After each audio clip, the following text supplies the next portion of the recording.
Welcome to day 9 of Healing the Abused Inner Child 11 Days program, and a very warm welcome to everyone who is still working through healing their inner child. In today's video, we're going to talk about how we can build a self-love practice. And I know what you might think. You have heard this so many times before, people talking about that we need to have a self-love practice, right? And that we just need to go in and love ourselves, and then all the pain will disappear and everything will just be magical, right? But we all know that that's not how it actually works. And the reason why so many people talk about having a self-love practice and why it's so important is because it actually is very, very profound when navigating life, living life, moving forward after recovering from an unstable childhood with neglect, abuse, abandonment.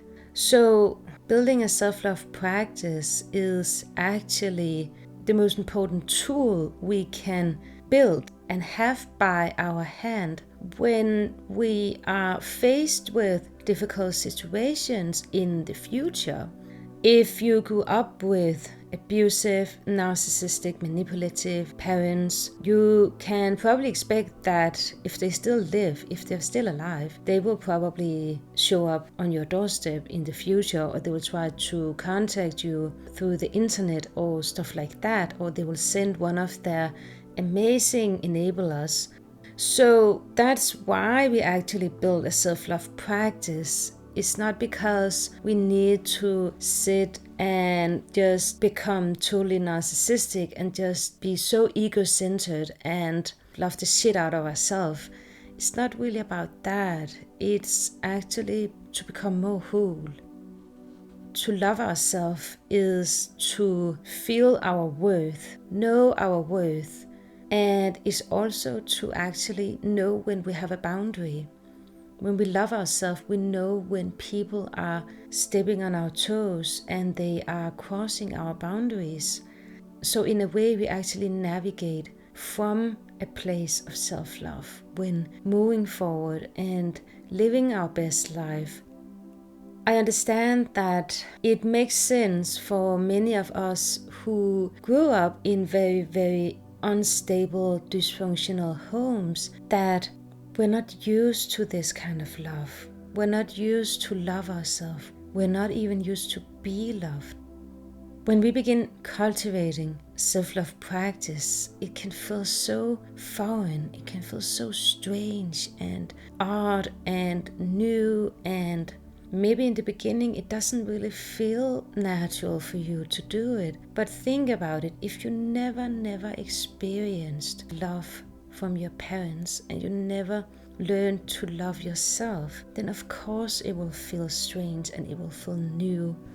And another thing is that when we begin to love ourselves, all these old programs, old beliefs, old convictions that we're not worth love, all of that will be activated within us. It will activate all these things within our mind that were installed or that were a result of being neglected and abused in our childhood. So that's also why we have this self-love practice. It's actually to eliminate all these old programs, beliefs, convictions that we're not worth it, that we're not worth the life that we are meant to live and that we know we deserve to live. Deep inside, the little voice inside that we talked about in many of the previous videos, that little voice inside, which I hope you have connected more with, and I hope this voice has become louder and louder and louder within you, and that you're listening to it even more now, because that voice is your soul speaking to you, and that voice is going to be your new parent and your new self-love practice guide. Is going to help you navigate life in a more balanced and loving way moving forward.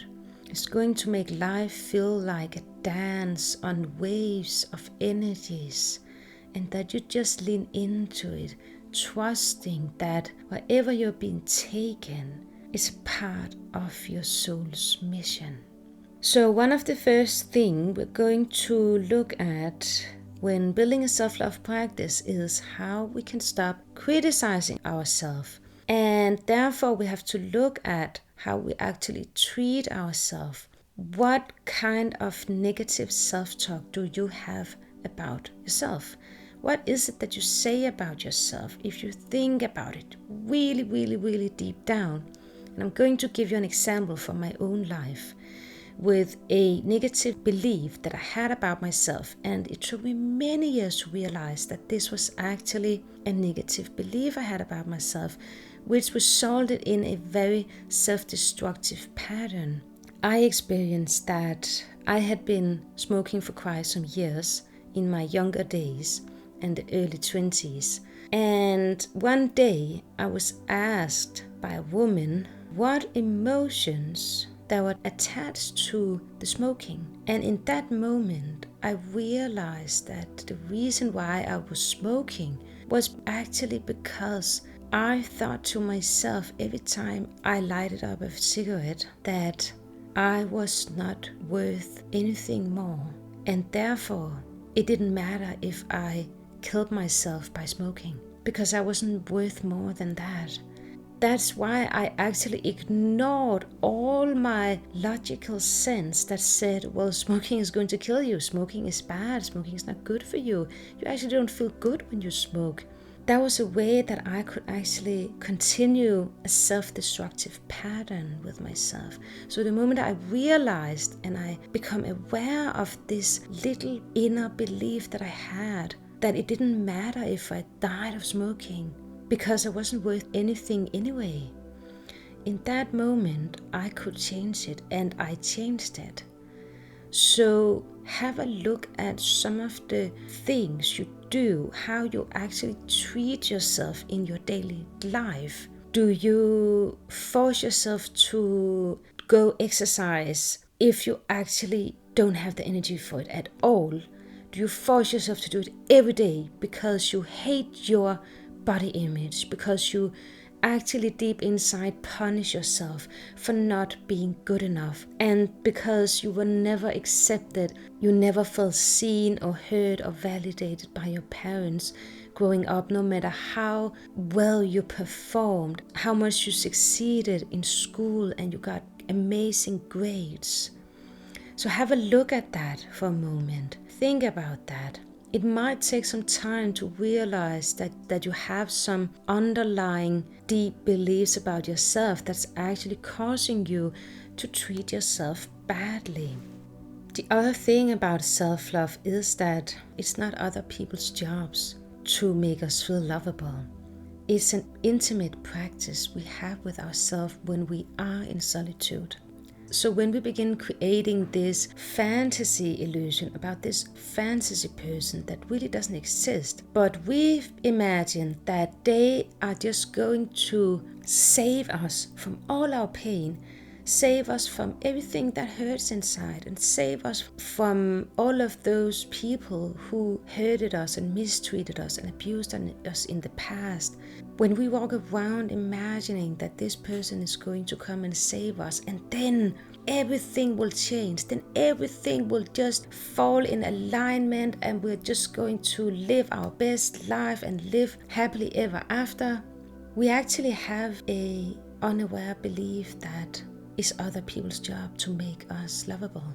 So if you have that visualization, if you have that hope, which is actually very, very, very normal when you grew up in dysfunctional, narcissistic, abusive families, it's very, very normal to begin imagining this amazing person who's going to come in and save your life. So I don't want you to beat yourself up if you realize that this is you, because it's very normal.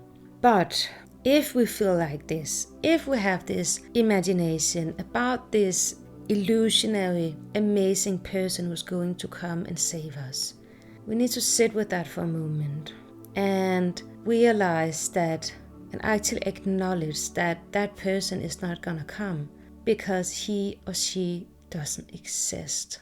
And that the person we're actually imagining and visualizing is actually ourselves. We are that person that we're actually imagining, because we have all of those qualities within us. And we are actually the most qualified person to give that to ourselves. No one else is more qualified than we are, because healing is you. You are the healing that you have been looking for.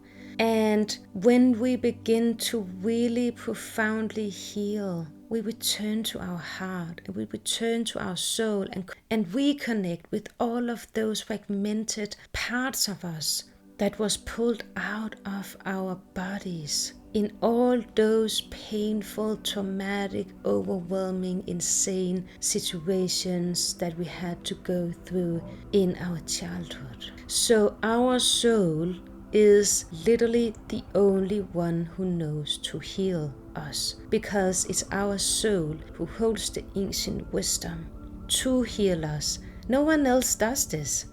So I want you to really integrate that in your system and forgive yourself for maybe having this imaginary person you thought were going to come and save you.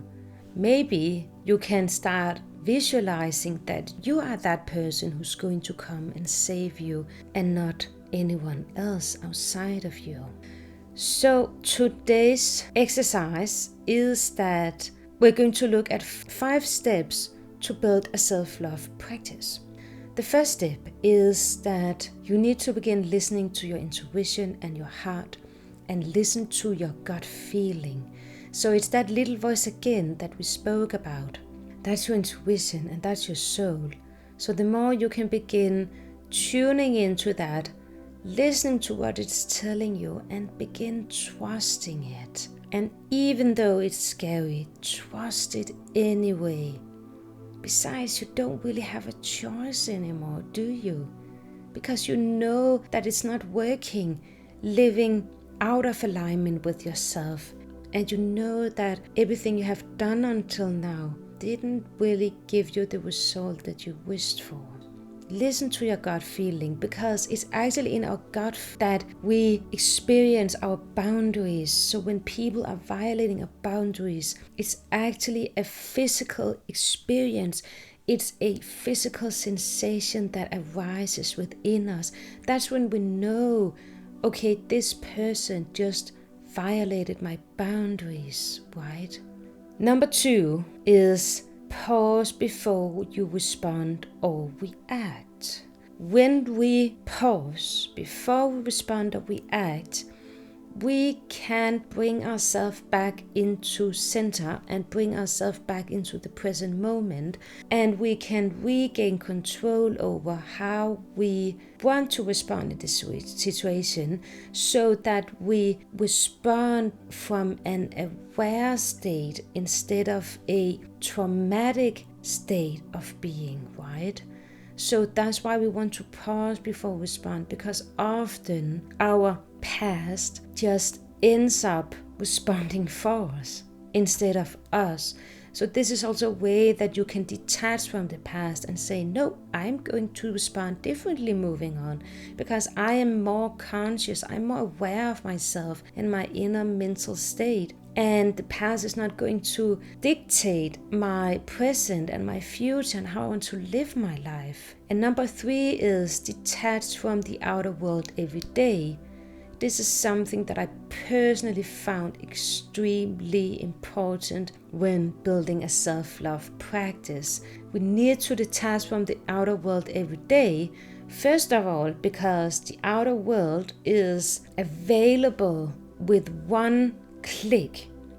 One click on your phone and you are letting the whole world into your life. When you go on social media, you are letting the whole world into your head, and we are actually not built for that. It will eventually overload us. It will eventually exhaust us and drain us, and we can't do that when we are building a self-love practice and when we are healing, because we need to build ourselves up, not tear ourselves down, right? So be very, very aware and cautious with how much time you spend on letting the world into your life every day.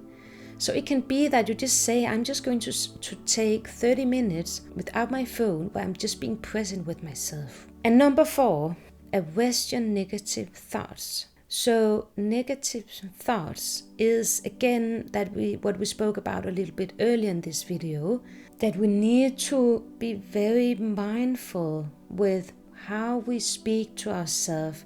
It can be just as simple as when you go to the grocery store and you realize that you forgot your shopping list. And then you beat yourself up in the middle of the store next to the oranges. And you're like, oh my God, I can't believe I'm this stupid. Why can't I do anything right?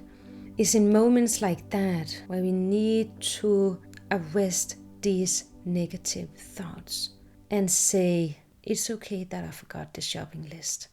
I'm just going to buy whatever I can remember, and then I can return the next day. It's not the end of the world, and I'm not a bad person because I forgot my shopping list. Number 5 is choose what sets you free, always. This is something that I really use a lot in my sessions with people that I work with, that I always guide people to choose what sets them free. But often we're actually scared of making that choice, choosing the choice that will set us free, because we all know what that choice would be. But then all these thoughts are drowning us with doubt, shame, guilt, fear, all this old programming that doesn't work anymore. It doesn't serve us anymore. So therefore, if you are in a difficult situation where you need to make a difficult choice, ask yourself, what would set me the most free in this situation? What decision would that be? What should I choose then? And then dare to choose it. Find the courage to choose it. Ask yourself, wouldn't I regret it if I didn't choose it? Am I not worthy of the choice that sets me free? So you can play with that a little bit. Play with those thoughts and those 5 steps to build a self-love practice. That's all I have for you for today on day 9 of Healing the Abused Inner Child 11 Days program. In tomorrow's video on day 10, we will discuss the power of visualization to create the future you. So I hope you're very excited for that. Until tomorrow, I wish you an amazing day. Bye for now.